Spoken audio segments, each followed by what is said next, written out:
It's no surprise that children are struggling with identity in the culture, but we cannot let it stay this way.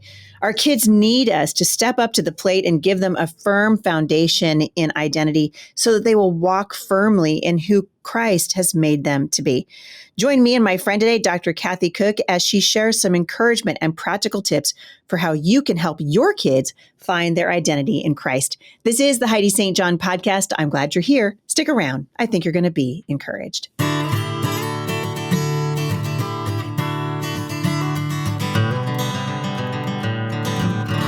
So Kathy Koch, my goodness, long time no see. Welcome back to the show. Always happy to be here, Heidi. Thanks for the invitation. I am so happy that you're here, and I know I'm going to see you a little bit out on the road this summer. You're going to be all over the place speaking and encouraging families wherever you go. I want to jump into the topic of identity because we've got a generation of kids right now who are literally being targeted by people who want to assault the fact that they were made in the image of God. Yep.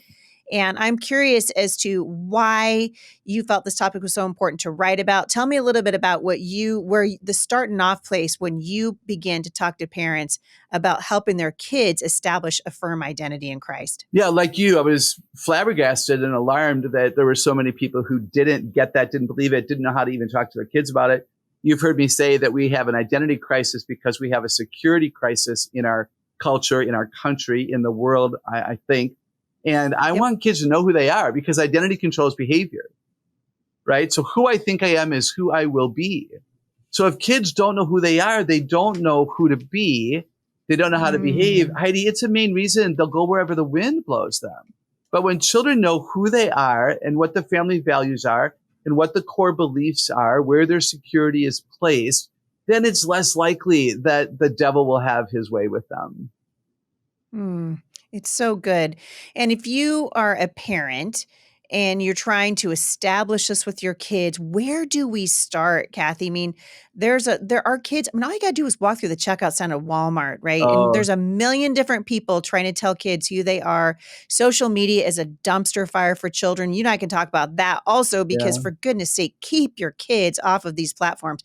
But talk to me about how you help your child establish an identity in the midst of a culture that really wants to make sure they can't find out what their true identity is. Yeah, I love the way you worded that. So let me go back to what I just said. One of the first things we have to do is be their security. So I want to say to our listeners today, are you trustworthy? Are you dependable? Do you tell the truth to your children? Do you apologize when they catch you exaggerating or lying or forgetting? Do you say, oh, I just forgot? Do you like blow them off and make them feel insignificant? They can get that feeling anywhere. Are they safe in your home? Do you love them and like them? And so if they are secure in you, then you will influence who they believe they are. So when you say, and I love you with everything in me, that means something more than the lyric of a song they were just listening to that says, hey, you're lovable. So the first thing we have to do is to have security, and then we have to teach truth. One of the most important identities I think our children need, you're going to agree with me, is the identity that I was created by an intentional God. So absolutely, I was created in God's image, male and female, Genesis 1:27. That should be handwriting practice every other Monday, Yes. And just has to be declared and has to be discovered in a lot of ways. The idea that we're created by an intentional, strategic, personal God, like that rocks my world. And I used to, this, Heidi, I used to think I was too tall. I'm 6'1". I'm not too tall. As a little 5-year-old boy said to me forever ago, hey, lady, I don't think you're too tall. I think you're cool tall. Oh, I love it. Right, Heidi? Because every time I say I'm too tall, I'm dishonoring God's intentions. So I am a woman and proud of it because I believe God is an intentional, strategic God who knows what he's doing. My voice isn't too low, it's low. A child with a math deficiency is still imperfectly perfect by God's design. Does that make sense? Yeah, it does. And it's amazing. This is the first generation. I heard someone say the other day, and I think you'll think this is interesting, that my generation, your generation, we are the last fully analog generation. And the generation we see coming up right now is the first fully digital generation. And they're getting their identity really from what they see online, from what they hear around them coming from, the mainstream media and places like that. You and I have talked before about the importance of parents protecting their children. Someone accused me, years and years ago. They don't really do it anymore because my kids are grown and they're actually doing just fine. But I was accused years ago about being a sheltering mom. They're like, "You're sheltering Mm, your kids," and I was like, "You're darn right. I'm sheltering my kids." I'm pretty sure that that's in the job description of a mother, isn't it, mm. Kathy? Oh, absolutely. To want them home with you. To what I say, be the Kool-Aid House. Now that's old. I'm older, so Kool-Aid House. Be the house that Dude, I everyone wants remember to the come KoolAid to. House from the Yeah, KoolAid be, commercials from yeah. Be the 1977. house Girl. that everyone wants to come to play, so that you know who your kids are hanging out with, and your kids feel safe, and they're gonna wink at you if they want their friends to go home.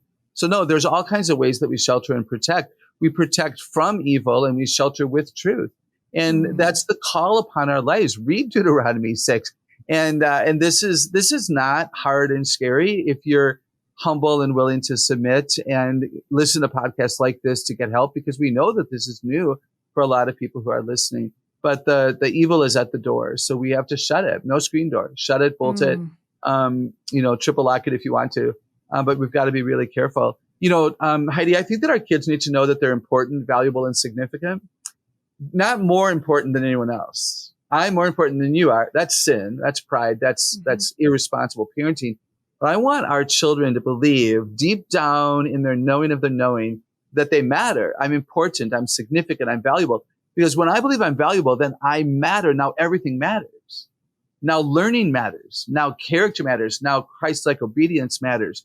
Now, yes, it matters because I matter. And we have so many children today believing that they don't matter because the school systems are treating them like numbers on a list, just going Yep. through the motions, and they're maybe not surrounded by good people who would call out the goodness in them. So that's one I would give. Do you understand what I'm saying, Heidi? Not more important, but important. Why? Because God made us in His image for His glory for such a time as this. Yes. Amen. Well, that's my mantra, right? For such a Yeah, time as this, we're off the bench, we're onto the battlefield. yeah, And I think also when you say you are as important, but not more important, you are a parroting for your child a biblical principle that yes, recognizes the preciousness of other people, right? When I was yes, growing up, we had a little song we sang in Sunday school. You probably did too, called Jesus and Others in You. Do you remember this? It was yes. Jesus and Others in You. What a wonderful way to spell joy. Joy. And it teaches us that it's the Lord first, right? And then we look out for other people, and then we look out for ourselves. We see ourselves as made in the image of God, and it's all sort of messed up and backward right now. I want to throw something out at you. You and I have a mutual friend in Sam Sorbo, and I heard her on a show that, in fact, I need to call her because I was like, that girl, that was straight fire. It was so good. But she said she was talking about how kids are being injured in the school system. And a long time ago, I tiptoed around this. I didn't want to hurt anybody's feelings. I thought, it Mm, doesn't really matter as long as you're able to clean up the mess at the end of the day. Well, she said that, in the world of medicine, mm, the brand new physician takes the Hippocratic Oath, which we all know, of course, doesn't apply now apparently, but it used to apply, and it was first do no no harm, harm. right? She said, riddle me this. If the schools are teaching our children that there's 400 genders and you've evolved from an animal and you could identify as a narwhal whale on Friday and we'll install an aquarium for you, how is this not injuring our children? And so she asserted, and I've never heard anyone do it before, but I thought, I think she's right. And I want to know what you think. She asserts that you would be better off in this environment because of the fact that these schools they're targeting the identity of children now. Absolutely, Mhm. 100%. She says you'd be better off to bring your kids home and not school them at all than put them into these environments. What say you? Oh, absolutely. Because eventually the children will demand an opportunity to learn because we're Yep. created to be learners. Proverbs 4:13, learning is our life. So bring them home. And you and I know that a mom can learn algebra along with the eighth grader, and a mom can learn Yes. new spelling principles along with the kid. I would be a smarter woman if I was homeschooling children. Oh my goodness. I would have It's to true. remember the longest river in the United States. So, and I would agree that to do nothing but to be safe, right? To be surrounded by love. Yeah. And she's not saying don't educate. And you and I are not saying don't educate. No, We're she's just simply saying bring them saying, home. Even if you yeah, don't have a plan, bring yeah. them Oh, home. yeah. She's like, Don't, because these no. people are injuring children. Don't And don't it's wait. just, Yeah, don't wait for the plan, because the plan yeah, will often show up as you begin schooling, as you discover who in your neighborhood and your church is schooling who can help you, and how your kids learn best, and the fact that they're behind and you didn't know it. And if you didn't know that when you made your plan, now you've wasted time and money. So just bring them boy, home yeah. and celebrate that and rest in that. Just love on your family. Uh, Yeah, and it really does. I love that because I mean, obviously you've been in an educator for a yeah, very long time. yeah, Education is really important to you and you yeah. have been working with children for a very long time. Tell me what you're seeing now in 2024 that you didn't see in say 1994. Well, first of all, thanks for acknowledging that I am an educator. I'm a former professor, teacher, coach, school board member. And so education matters. My brother and I were both raised to be educated. Truth matters more. Yes. And so Ooh, that was good. the training up for truth, right? And so that's why I can say, bring them home. What am I seeing? I'm seeing fear in parents. I'm really alarmed. I imagine you are as well, Heidi. We have way too many parents parenting by fear. I'm so afraid my kid will want to change genders. I'm so afraid my kid will be a bully or be bullied. I'm so afraid that my kid won't be known in school or will be known for something that is false. I'm so afraid my kids will be deceived and I'm not going to have power over them anymore, that they're going to question all of my authority. So, and fear is appropriate to an extent. That's why we know to pull them. When a parent says to me, should I pull my kids from a public school? I'm like, if you're asking, the answer is yes. Right. It's If not a you're hard, really asking, the answer is not hard. Yeah. yeah, it's not a hard question. I know that the logistics of it seem overwhelming, but the kids will be so joyful and content at home that it won't be hard. So it won't be as hard as you think it will be. I'm seeing more fear. I'm seeing more desperation. I am seeing more unity. I am seeing that there are a lot of parents who have chosen to leave their kids in the public school. And what I say to them is, you better be involved from 3 to 8, in the afternoon. If you leave your kid in that system, you better be the most involved and intentional mom and dad I've ever met, Yeah. who will Bible study with them, who will worship with them, who will sit and do homework with Who them. will meet with their Who, teachers, who will meet with their friends, who yes, will review the curriculum, who will see yes, what's on the school calendar, who will yeah, decide serve, whether or not their child is going to participate in yeah, LGBTQ Awareness Day. All of yeah. those things. I mean, you can't run fast enough to keep track of the monster that's chasing your kids in the government school. Yeah, and no, there's truth in that. And I would say, Heidi, I meet a lot of really good people who are still teaching in the public school system Absolutely true. and are broken by what they've been forced to do. And of course, I challenge them, as to why they're staying. And they're like, I don't want to abandon, the system. So these are hard days. Do I think that Yeah. homeschooling is really a wise choice? Absolutely. And anyone can do it who wants to do it. Certainly, if you're called to do it by the Lord, it's much easier. If you're forced into it because the system isn't working for your kids, it's going to take you a little bit longer to figure it out. But are you wise? Are you smart? Do you love your kids more than anyone else? Of course you do. So Yeah. yes, you can do this. Yeah. That is the question. I noted, several years ago when I sort of changed my attitude, I guess, about, I've always been, an outspoken proponent of private education, right? Christian Hmm. schools and homeschooling, absolutely. But I wasn't really um, speaking out about the dangers of the public school system Right, until it really started to hit home for me.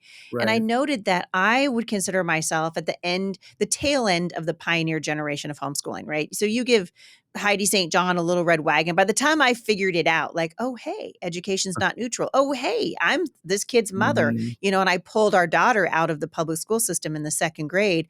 I was running to something. I saw an educational opportunity that would bring more life into our family and help me establish that my daughter's identity is first in Christ, right? Yeah, I yeah, want my kids to see them look in the mirror and see someone who is spectacularly smart and beautiful, right? And that they have the confidence that comes from knowing that they were created in the image of God. But I'll tell you, I think this generation, I look now at the young families that are coming. I'm in my 50s now. I look at the young moms in their 20s and 30s that are pulling their kids out of school. They're not running to something, Kathy. They're running from something, right? They're running from a system of education that's injuring their children. What do you say to the parents who are recognizing, oh my goodness, I need to spend more time with my child. I need to instill do a better job, or maybe even just begin to really talk to my child about how they get self-worth and where that comes from and why we know that they were born for this time in human history. Talk to the parents who are listening to this today and maybe just saying, man, I wonder if I missed my opportunity. Well, it's never too late. So I first knew of you all, were it's going to say never, that. That's yeah, right. Yes. it's never too late. Even when you're at home, can undo a lot of damage. And the first thing I was going to say before you ended with that comment was that I'm proud of anyone who makes this decision.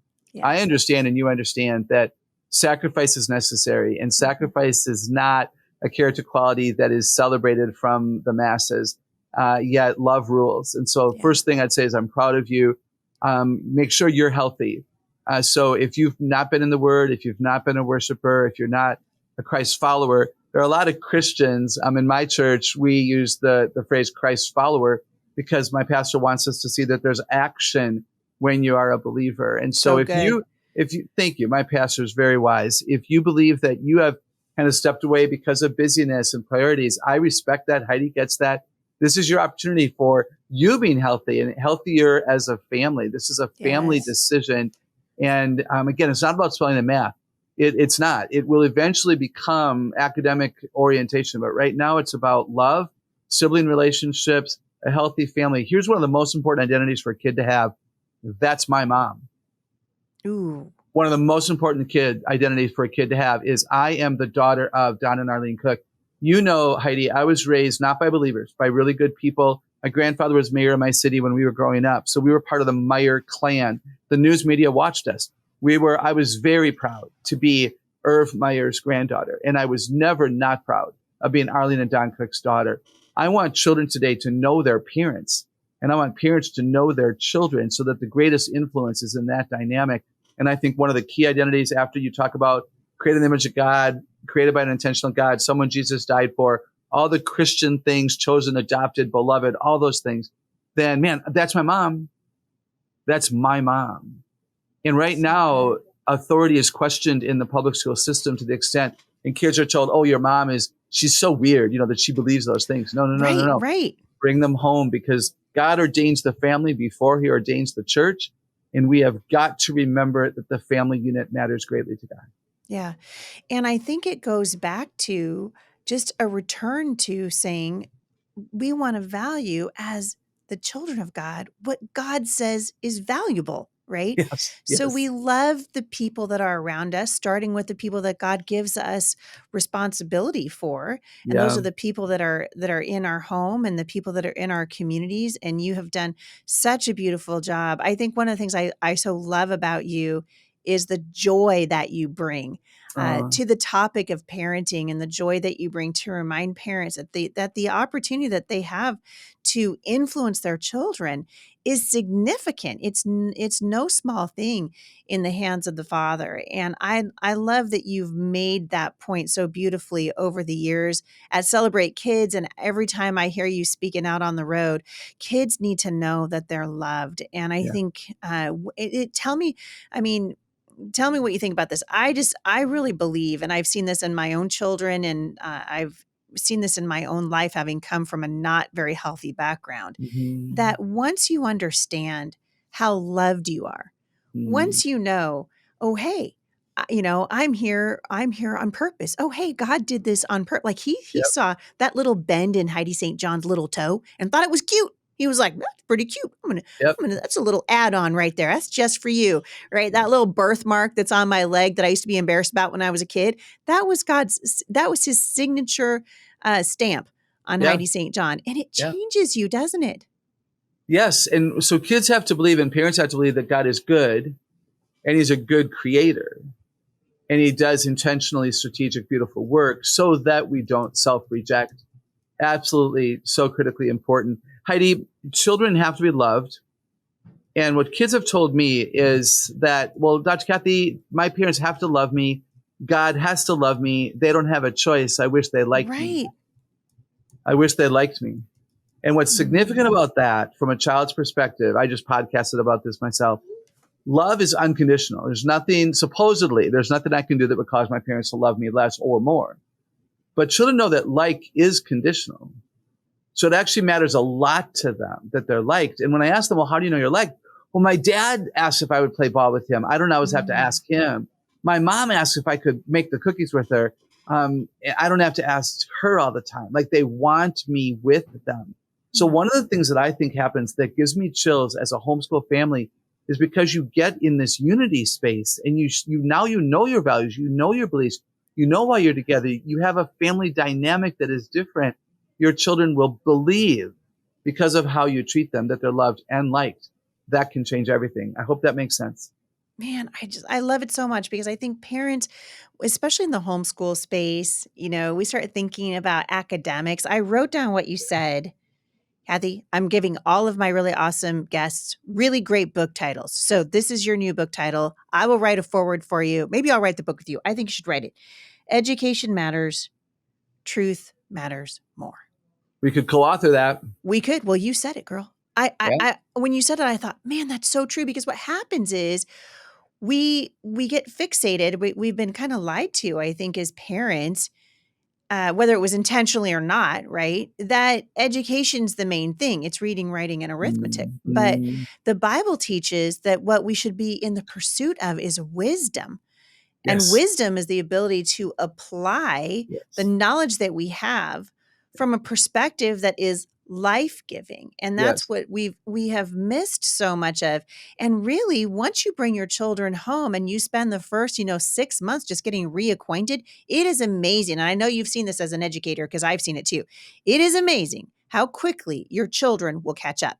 It's amazing how quickly they can start to learn when the environment is correct. It's amazing what happens with a little bit of love. And all of a sudden your kids know I'm secure. So the environment that I'm in is secure.